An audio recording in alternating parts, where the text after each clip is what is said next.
Hi, everybody. Good afternoon, good evening. Happy Thanksgiving. We've got a few images for you today from the Thanksgiving parade.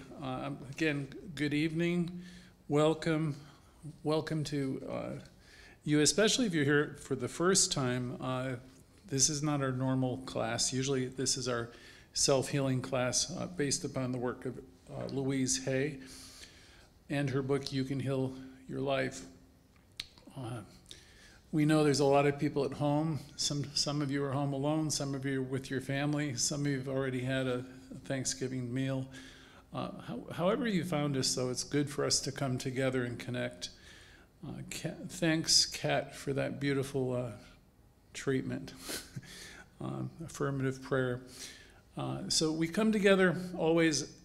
It's an opportunity for us to remember who we are and who the people who are in our lives are.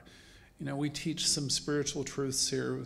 The fact is we're connected with all of life, as Kat indicated in her beautiful prayer. We're one with everyone and everything. And there's much to be grateful for, though sometimes we overlook the beauty that's in our life. So today's a special day for us to have some Thanksgiving and cultivate some gratitude. Many years ago, one of my teachers said to me, gratitude is causative.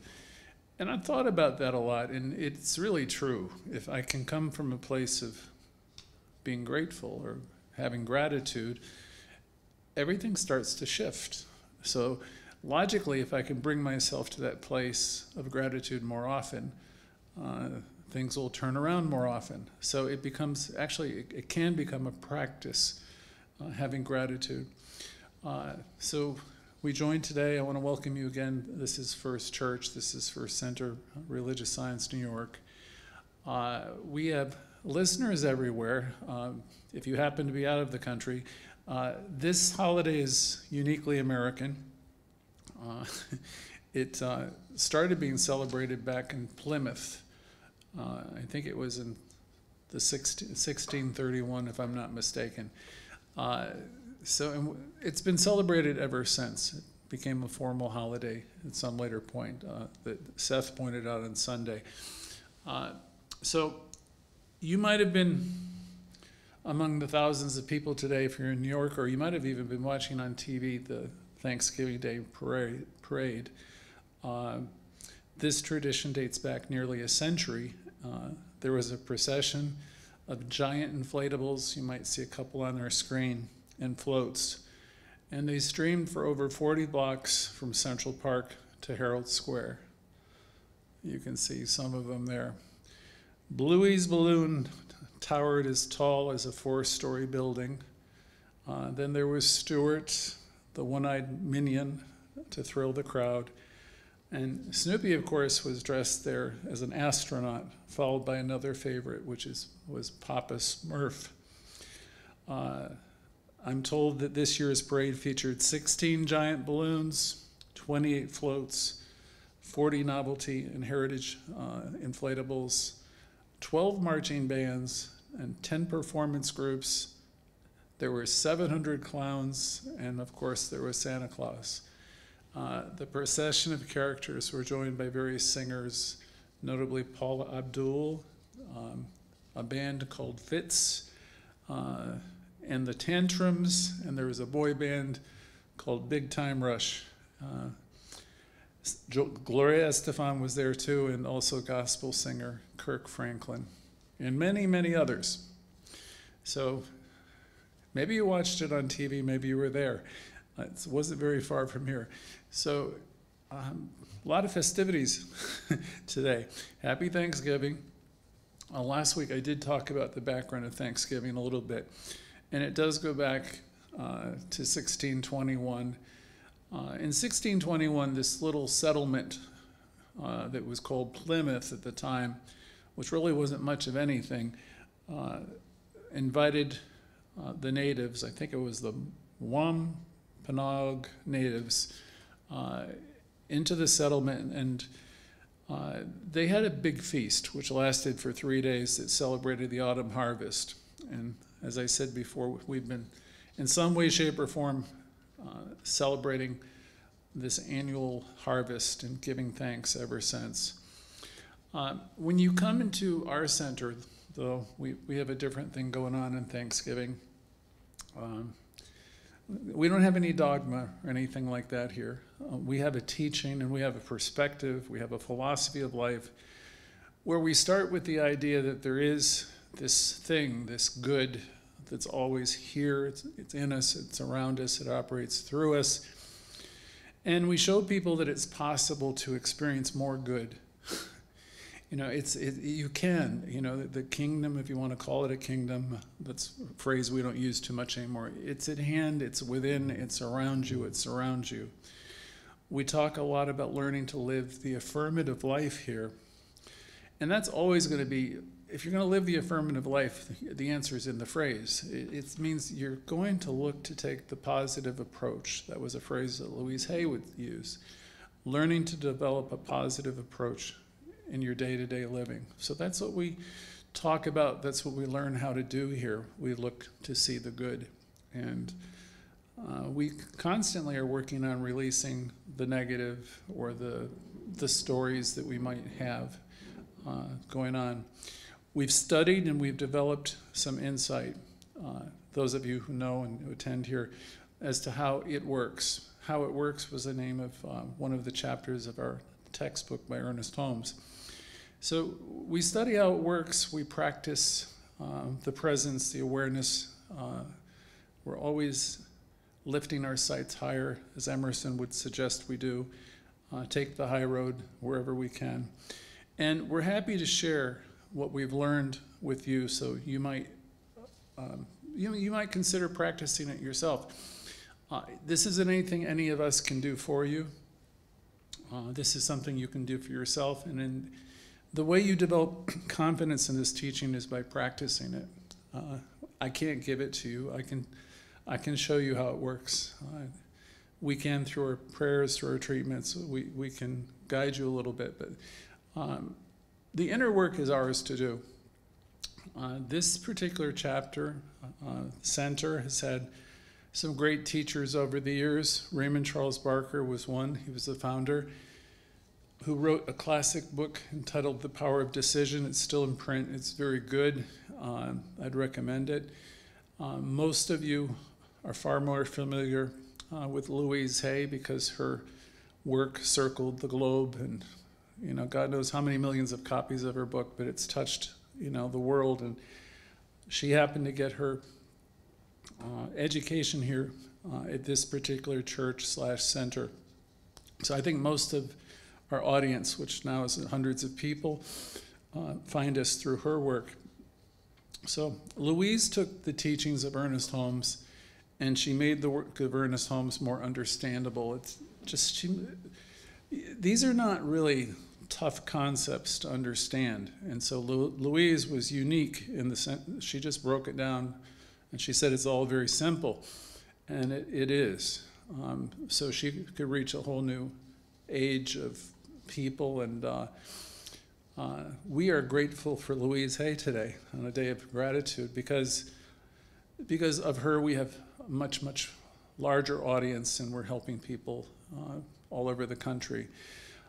Today is a day of gratitude and Thanksgiving, so it's wonderful to see all the people that are with us on a holiday. I have a poem that I've paraphrased because her original words are somewhat, I won't say they're difficult, but you can look it up yourself. Nobel poet Ella Wheeler Wilcox, who I recommend to everybody. She's got a lot of wonderful poems, and she's a bit of a mystic, a New Thought writer. I presented this once before, so you might recognize it. It's beautiful to me, but written from a different time and language. And it has great sentiment on this special day. So I thought to myself, what was she really saying in this poem? And let me see if I can break it down for you. And essentially what Ella was saying is, we walk on beautiful fields, she said, of white, and we don't see the daisies or the flowers. So you might imagine yourself on a countryside with daisies and all the flowers, the wildflowers, and we walk along these beautiful fields and we don't see them.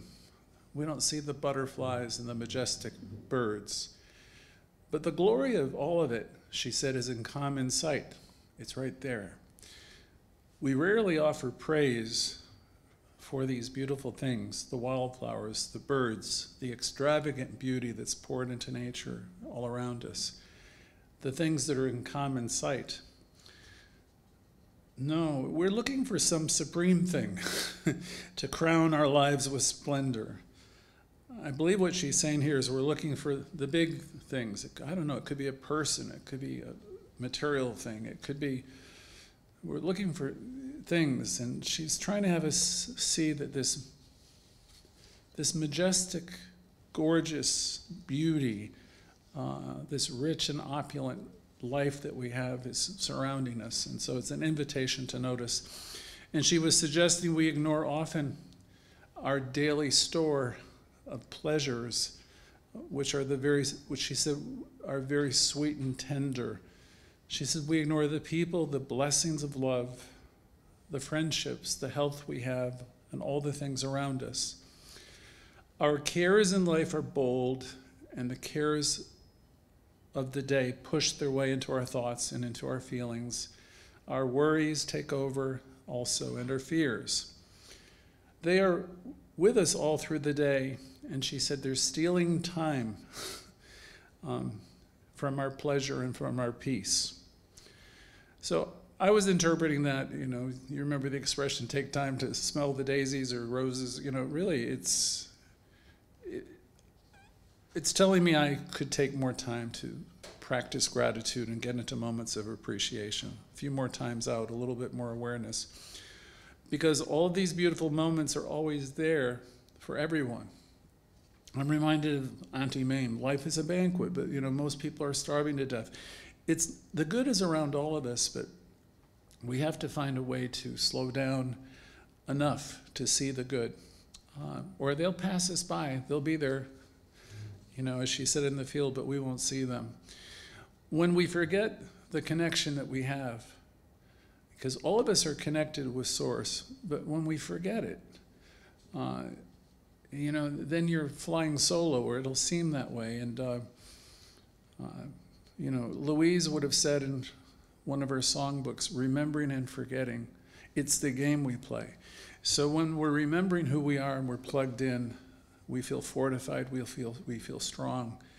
When we're in reaction and we're reacting and we've become unplugged or a little bit unhinged, it's simply because we've forgotten that we are one with this power. The truth is we're always one with this power. And when we stay plugged in, we stay awake, then everything starts to work for us. Louise would say, when you love yourself, when you really love yourself, everything in your life starts to work. And Ella in her poem is saying, all the beautiful moments are here. The kingdom is here, it really is. So let's not let them pass by. Let us practice more thanksgiving and more gratitude, because it'll open up the channels in mind for you to see more and more. For those of you who haven't found your way into a teaching like this, or you're coming, this is all new to you, all I can say is please stay with it. Tune in as often as you can. You can watch our classes a second time if you want, or a third, on Facebook and YouTube. So Ella is saying to us, and Louise and all these great people, all the good you need and all the good that you want in the kingdom, if you want to call it that, it's here, it's available. So in the poem, she's suggesting that the worries and the cares, all of these things that trouble us take away from the richness of our own life. And she said they'll conquer us if we let them.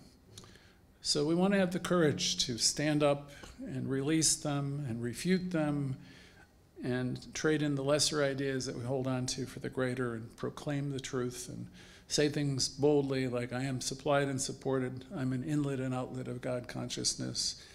I have everything I need. I and the Father, I and the Spirit are one. And I want to welcome you to our teaching, because you'll learn here how to deal with the types of issues that come into your consciousness, old ideas, and you'll learn how to refute them, neutralize them, and deal with them. And the poem went on to say that every day in the year, every single day holds hidden pleasures. And as you look back on your life, your year, this year, you will see the many gifts that were there all along. And they might have been obstacles when you first saw them, but as you look back in your life this year, you'll see that those obstacles, every one of them, have been stepping stones, in some way a gift to you. There's always good, she reminds us, at hand, and there's always good in operation. And we can realize that more and more as we connect and allow ourselves to be reminded. When I say connect, I say meditate. I say take a moment and do an affirmative prayer. And start by realizing that there is God, there is presence, there is this power, and this power is in you, operating through you now. And then proclaim something that's completely true. There's a pattern of health, there's intelligence operating through you right now, and claim it and own it, and release anything unlike it that comes to mind, and accept it and release it. Ella went on in her poem to say, blessings, though, are like friends. We want to hold on to the blessings and we want to cherish them. So wherever you can see a blessing, acknowledge it and express gratitude for it and cherish it, just like you would a very good friend. So this is an evening where we contemplate some of these blessings and friends that we want to hold on to and cherish every day. And we want to cherish everyone that's in our life, because on some level, they're there for you. They're there to teach you something, or they're not there by accident. All of these things are gifts of one kind or another and to be treasured. We understand through the words of Louise Hay that everyone is doing the best that they can with their consciousness. So they're in different places than you. It doesn't mean that they're not spiritual beings. They're spiritual beings. And I'm not here to judge them. I'm sure you don't want to judge anybody either. We have spiritual understanding. We understand that all the world is evolving, and so am I, and so are you. So we might want to step aside from certain behavior, people are doing things, but we always want to understand that each of these folks are spiritual beings, and they're in a point of evolution, as are we. So we release the need to judge anybody, and we release the need to judge ourselves. And whenever we find ourselves judging someone or ourselves, we stop. We remember everything we've learned. It's never too late to start this day over. Or Barker would say, yesterday ended last night. Whenever we find ourselves creating with our thoughts and thinking a negative situation, or we find ourselves, in judgment of someone else, our business is getting a handle on that conversation and turning it around and focus on the truth. As we think of the people in our lives today, and any of the, if we're having issues with anybody, where we have any resentment or there's anything going on, bring them to mind today, and in your mind forgive them and bless them and release them, knowing again, this is where they are, they're doing the best they can. And today, as we think of anything that's bothering us, any judgments we're holding, we want to release them too. We want to give thanks. We want to give thanks that we have the awareness and the knowledge that people are evolving. And we look back on our own lives and we think, my God, I used to do this and that. I used to think this way and that way. And I give thanks for how I've grown and how I've changed. And I know all of you can do a version of this.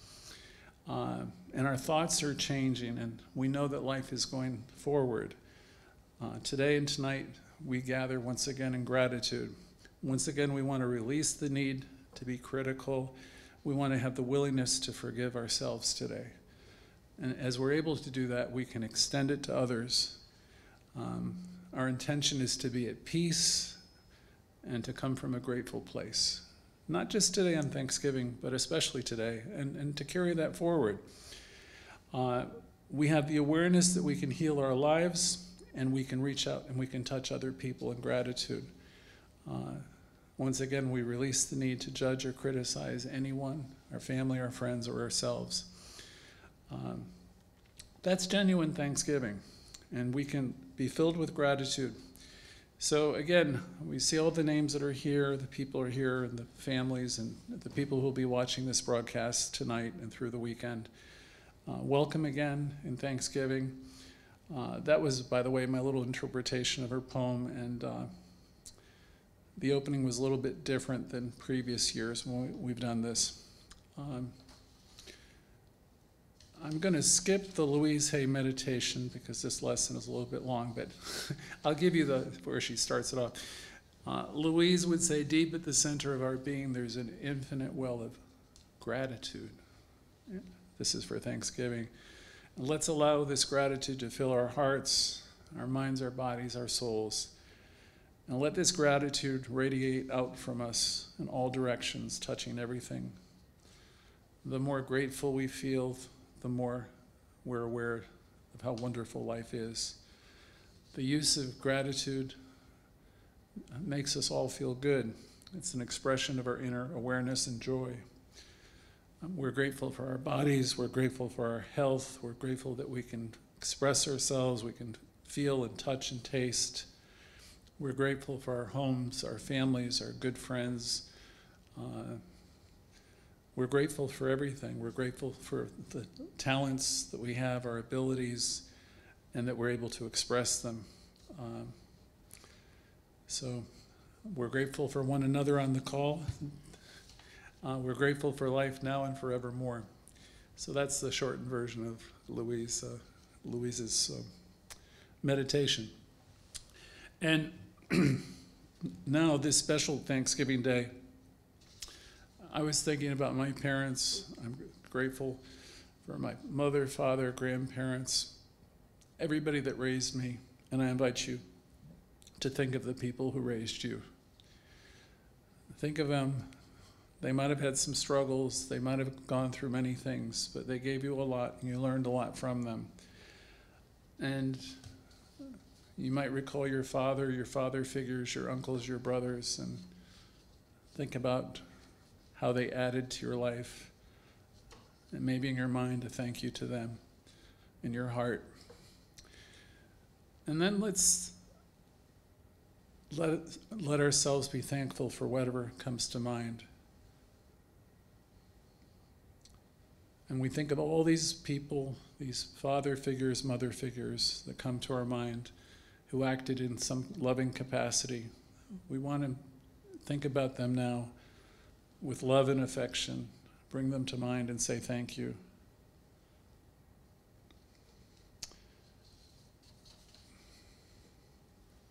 And you can go back a little bit if you want in your childhood, the people who touched you from the time you're a little boy, little girl. And usually a bunch of images come to place. And some people might have been there for a short time, but they touched you. A teacher, a friend, or a longer time. And let the awareness of these folks come to your mind for a moment and fill you up. Someone who believed in you, maybe, and you can say thank you. Allow the awareness of this now rather large group of people, all these souls. Let the awareness of them come into your mind, your heart. And let us recall for whatever period of time that they were there, any of them and all of them, they touched you, they helped you, and they loved you. And now we realize that we have shared our time also with people in our, growing up in our school and college maybe, or our jobs, people who have helped us and loved us. Let's bring them in too. Places we've worked, people we've grown close to. They may have been there for a short time, but remember all these connections, and remember in each and every case that was Spirit working in your life. Say thank you again, and say, I'm grateful for each and every one of you. I'm grateful that I could use some or all of my talents and abilities and find new ways to express myself. I thank all these people who came before you that help you become who you are. And as we look at our own life, wherever you are, and whatever health you have, whatever your circumstances are, and you can say to yourself that I am supplied and supported, and I'm grateful. And whatever I have right now, I give thanks for what I have. The unexpected good that has come into my life in recent times, it's there if you look for it and say thank you to our source. And knowing with that gratitude, and knowing if you have that gratitude, it will open you up to more good. I'm going to say it for myself and for all of you. You can say it with me.